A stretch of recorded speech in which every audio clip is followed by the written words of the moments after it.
The Denver Prostitute Killer, Denver, Colorado, 1980 to 1992. In the bustling mile-high city of Denver, Colorado, during the 1980s and early 90s, a chilling mystery unfolded along one of the nation's busiest corridors, Interstate 70. For over a decade, the bodies of vulnerable women, many of whom were involved in prostitution or struggling with addiction, were discovered in alleys, abandoned lots, or near highways. The brutality and frequency of the murders hinted at a single predator stalking the streets. Yet, despite numerous investigations, the killer was never identified. The media dubbed him the Denver Prostitute Killer, a shadowy figure who preyed on the city's most marginalized and left a trail of victims along Interstate 70 and the surrounding neighborhoods. The true number of victims remains unknown, with estimates ranging from 6 to 20. A city's hidden nightmare. Denver in the 1980s was a city in flux. The energy of the post-70s boom mingled with rising urban poverty and a growing crack cocaine epidemic. Alongside this turmoil was an undercurrent of violence targeting sex workers, many of whom lived transient lives and were reluctant or unable to seek help. The first bodies surfaced in 1980, with several women found strangled or stabbed in areas near downtown Denver or adjacent to Interstate 70 exits. Their deaths were often dismissed as overdoses or drug-related, but patterns soon emerged.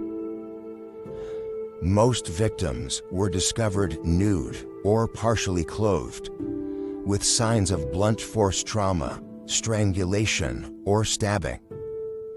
Many were dumped in locations that allowed quick disposal, but ensured discovery within days or weeks. The victims. While exact numbers remain debated, the following victims have been linked to the Denver Prostitute Killer.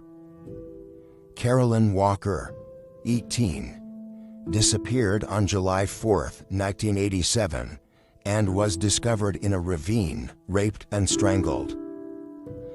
Kimberly Jean Graben, 17, a prostitute who was found raped and strangled on August 18, 1979, near I-70. Stephanie Ann Bauman, 15, went missing in October 1980 while hitchhiking. She was later found naked and beaten in a ravine. Donna Wayne, 18, went missing in July 1986 and was found a month later, as well as Yvonne Rabb, 28, Robin Nelson, 22, Valerie Meeks, 36, and Tammy Cheeks, 24. Many of the victims shared similar life experiences: involvement in sex work, struggles with substance abuse, and histories of abuse or neglect.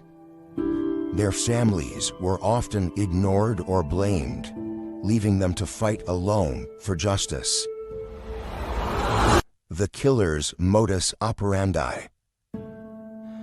The Denver Prostitute Killer's MO showed a consistent pattern.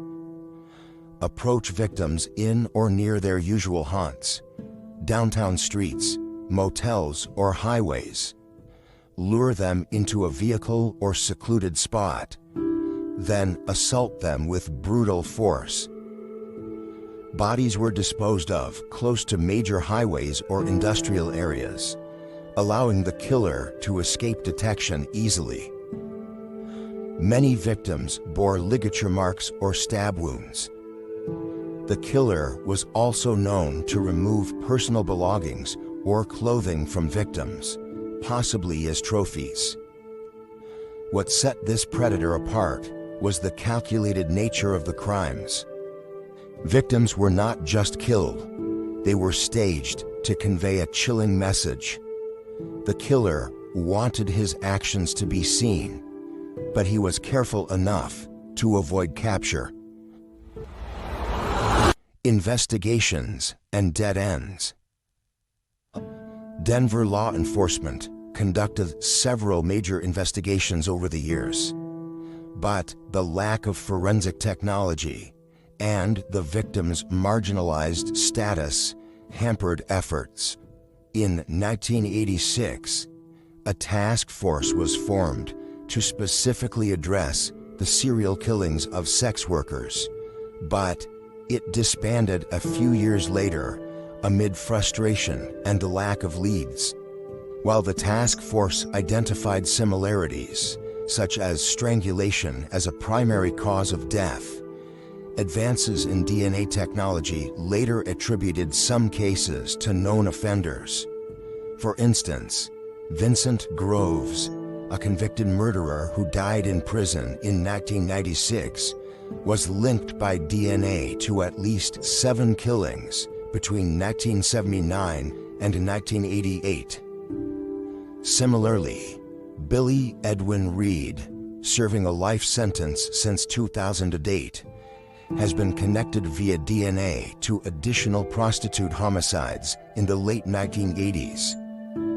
Despite these breakthroughs, at least 27 cases from the era remain unsolved. Present-day cold case efforts. In recent years, renewed efforts have been made to exhume remains and apply modern DNA testing to evidence from the Denver prostitute killer cases. Some cold cases have been reclassified as linked murders, but no arrests have been made. Denver's police department has pledged to revisit unsolved homicides tied to the serial predator, hopeful that advances in forensic science or new witnesses might one day bring answers. Still at large. The Denver prostitute killer remains unidentified. His victims, mostly young, vulnerable women, remind us how easily society can overlook those living on the margins. His crimes left a scar on Denver, one that still echoes along the city's highways and back alleys. Until the killer is found, the shadow of his violence lingers, a grim reminder that some dead ends remain open.